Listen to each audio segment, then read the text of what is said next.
Après les MRC de Rimouski-Neigette et de la Matanie, c'est au tour de la vallée de la Matapédia de s'inquiéter de la hausse de l'itinérance sur son territoire. 9 organismes communautaires se regroupent pour former le comité Logement Itinérance. Pour nous en parler, je reçois Sophie Champagne, qui est directrice de la Corporation de développement communautaire de la Matapédia.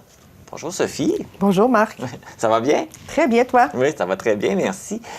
Tout d'abord, quel portrait on trace de l'itinérance dans la Matapédia?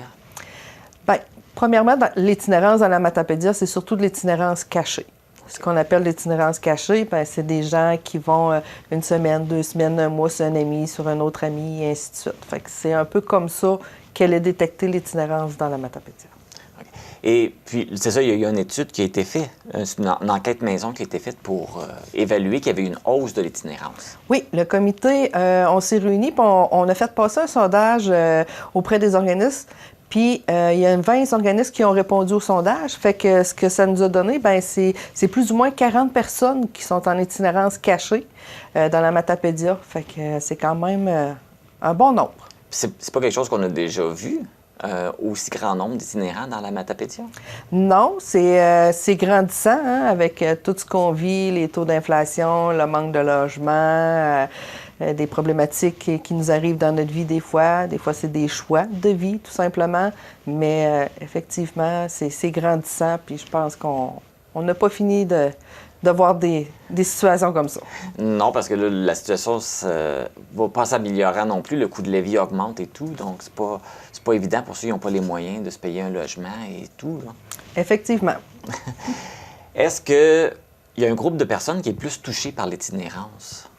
Bien, c'est beaucoup les 18-24 ans qu'on observe qu'il y a beaucoup d'itinérance. Des fois, bien, ça ne fonctionne pas à l'école, ils quittent l'école, ils n'ont pas nécessairement un emploi à temps plein, des fois à temps partiel. Fait que souvent, ça va être beaucoup dans cette catégorie d'âge-là qu'on s'est aperçu qu'il y avait le plus gros taux d'itinérance cachée. Mais on peut en trouver aussi dans tous les différents groupes d'âge. Ah, aussi.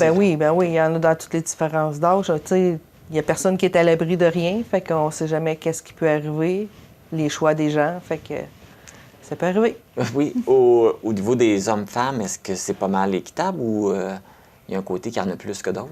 Bien, moi, je dirais que c'est plus masculin, mais il y a quand même des femmes aussi qui vivent l'itinérance, mais en grosse majorité, c'est beaucoup plus les jeunes hommes.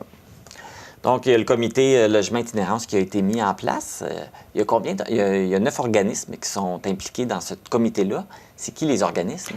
Vous allez me permettre de prendre ma feuille parce que je vais être sûre de ne pas oublier personne.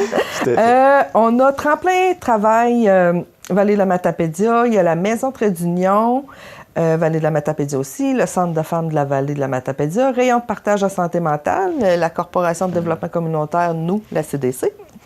Le CIS du Bas-Saint-Laurent, la MRC de la Matapédia, l'Office municipal d'habitation d'Amqui et l'Office d'habitation de la Matapédia. OK. Puis ce comité-là, ça a commencé comment ça a été créé? Qu'est-ce qui est parti ça?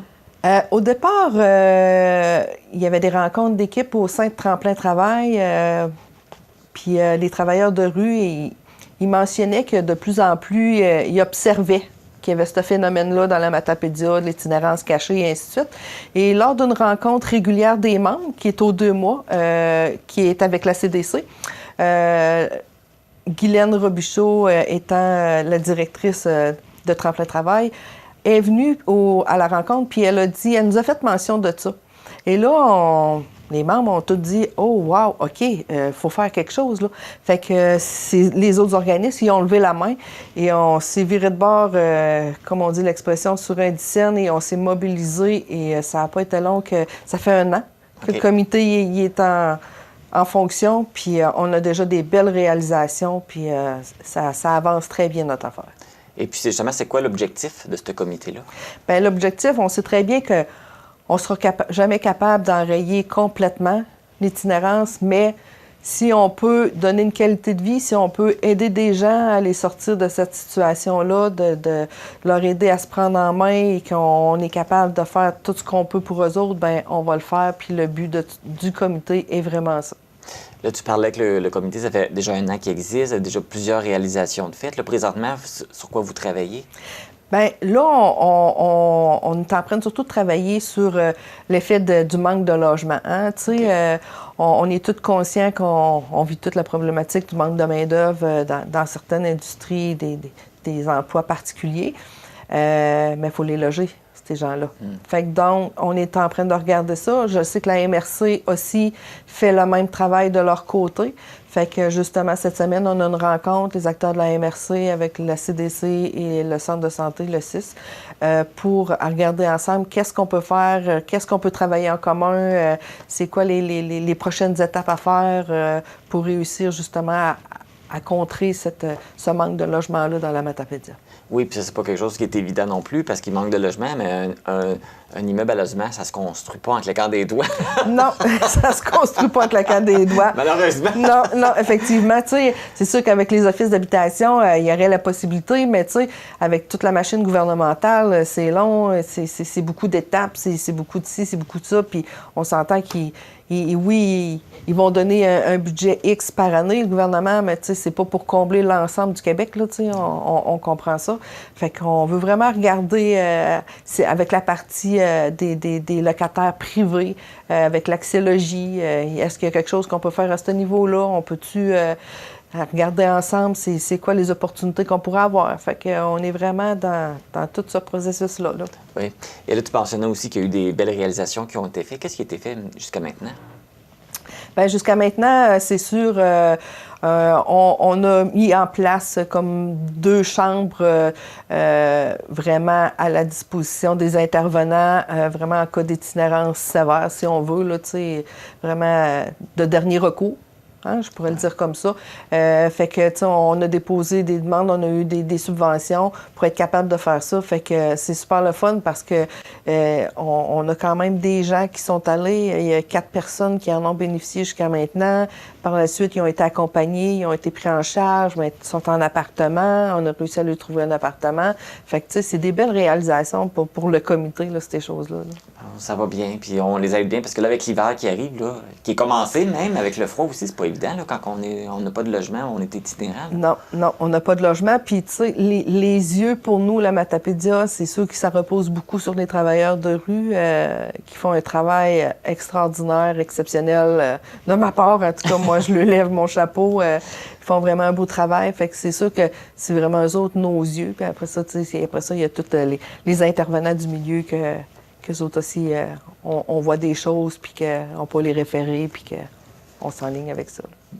Aussi, là, il y a une autre étude qui s'en vient là, pour avoir plus de statistiques à jour aussi également. Oui, en janvier, on va faire parvenir la deuxième partie du sondage. Dans le fond, on a fait le premier qui nous a donné vraiment un aperçu, comme plus ou moins une 40aine de personnes qui sont en itinérance cachée dans la Matapédia, qui était comme pour le premier 6 mois de l'année. Fait que là, on veut vraiment y aller pour la deuxième portion, le deuxième 6 mois, à savoir, ça s'est-tu maintenu, ça a-tu une baisse, y a-tu une augmentation? Fait que c'est vraiment ça qui va nous aider à savoir, on est vraiment dans le bon chemin, on prend vraiment les bonnes décisions pour notre comité, puis je pense qu'il est vraiment utile. Oui, tout à fait. Mais justement, si des fois, il y a des gens qui voient quelqu'un qui est en besoin d'itinérance ou qui voient quelqu'un, est-ce qu'ils peuvent appeler à quelque part, contacter pour signaler? Ou... Bien, à l'AEO, avec au centre de santé, le 811, au pire, des pires. Fait qu'après ça, tout va se mettre en branle, puis ils vont les orienter. Mais je pense que c'est vraiment de consulter avec l'AEO. Tout le monde est au courant aussi, là, la Sûreté du Québec, et ainsi de suite. Là, fait qu'ils sont tous au courant de notre procédure et notre façon de faire. Sophie Champagne, merci beaucoup. Bien, ça m'a fait plaisir. C'est un travail qui est essentiel. Hein? C'est une problématique qu'on ne veut pas vivre et qu'on veut essayer d'aider les gens à s'en sortir aussi également. Exactement. Merci. Bien, merci à toi.